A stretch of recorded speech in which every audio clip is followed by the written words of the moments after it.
putting on there. You get what I mean? Capcan's upstairs, gonna fuse. Right above you, Justin. Get out of there. Get out of there, Justin. You're gonna get fused. There you go. There you go. Fuse is up there in the armory. Yep. Hey, Sophia's hitting He's about to put another one. He's about to put another one. There you go. You downed him. You downed him. There you go. Teamwork is a core element in Rainbow Six Siege, so not understanding the lingo can significantly hinder your performance. If you're new to Rainbow Six Siege, all these terms might be confusing and overwhelming. The aim of this video is to help guide you to use these terms correctly and understand them better.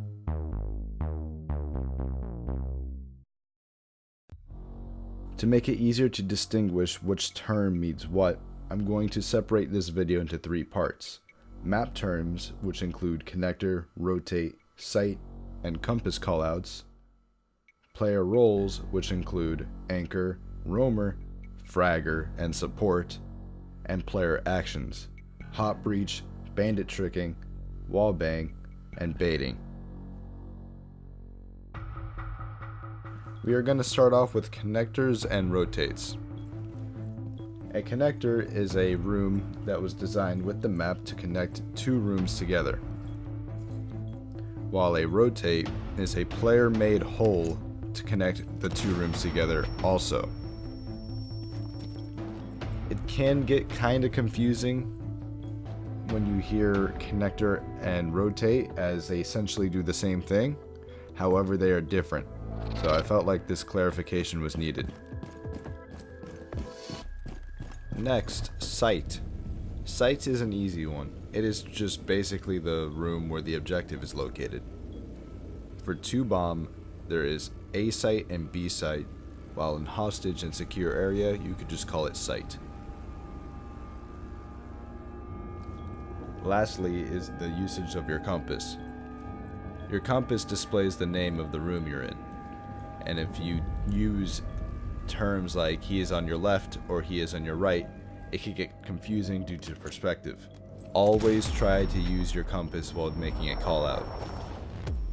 It is always going to be more descriptive, and it will help all the players in the match rather than just one.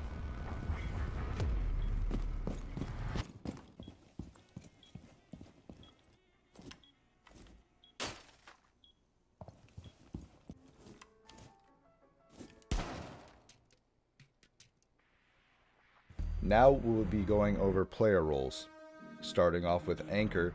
The anchor is the most important player on defense. This is because the anchor is the main line to defend the site, and also will be providing important callouts to the rest of the team. You fell down the hatch? Both of them fell down the hatch? The anchor's job is usually to stay alive for as long as they can, in order to defend the site as well as they can.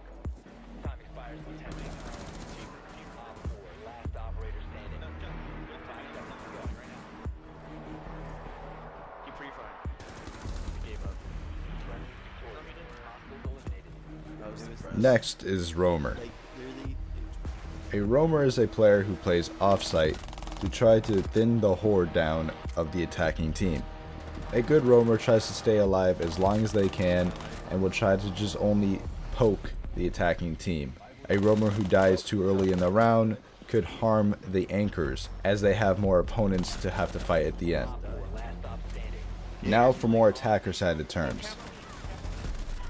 The term Fragger originated from early FPS games in the 90s. It pretty much means that you are the player on your team to get the kills. You could be an open frag, which means that you get the kills beginning of the round. You could be a top frag, which means you get the most kills in the round. You could be a bottom frag, which means that you get the lowest amount of kills in your round. Or you could just be a fragger, which means you just consistently get kills.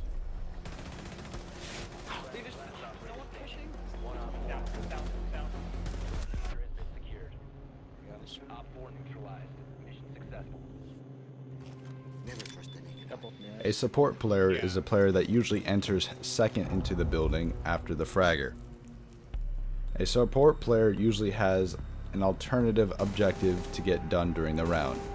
Examples could be Thatcher EMPing a wall for a thermite to get a wall destroyed.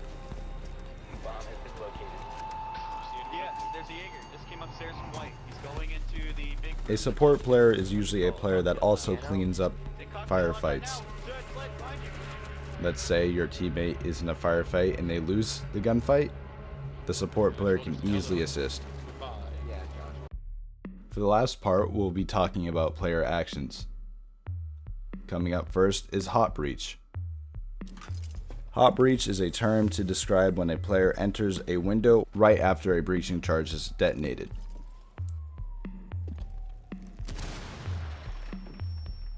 This is typically used to make a quick entrance and to confuse defenders. The more utility you end up using during your hot breach can help you drastically in your entrance.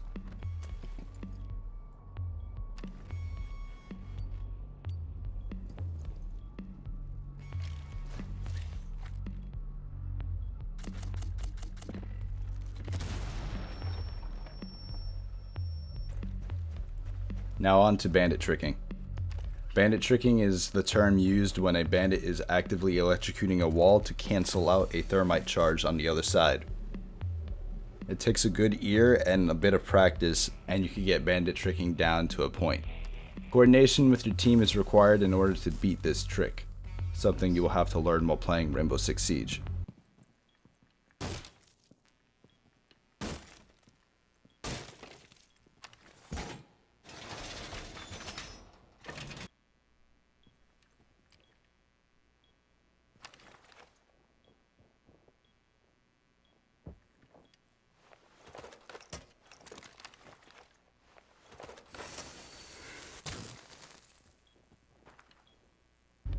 Wallbang is a very easy term to describe.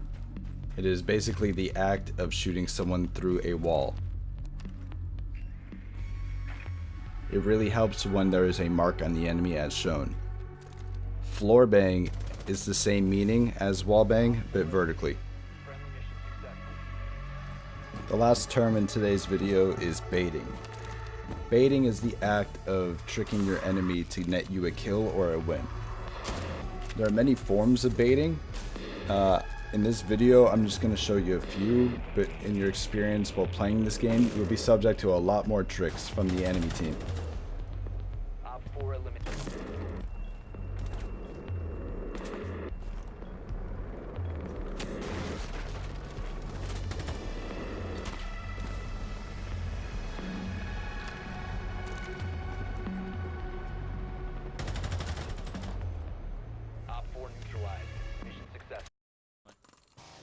And with that, brings us to the end of this video. I truly hope I was able to help anyone learn something from this. And if you would like, you could follow me on Twitter, Twitch, or subscribe to my YouTube channel for quite often uploads of Rainbow Six content. Thank you for watching, everyone.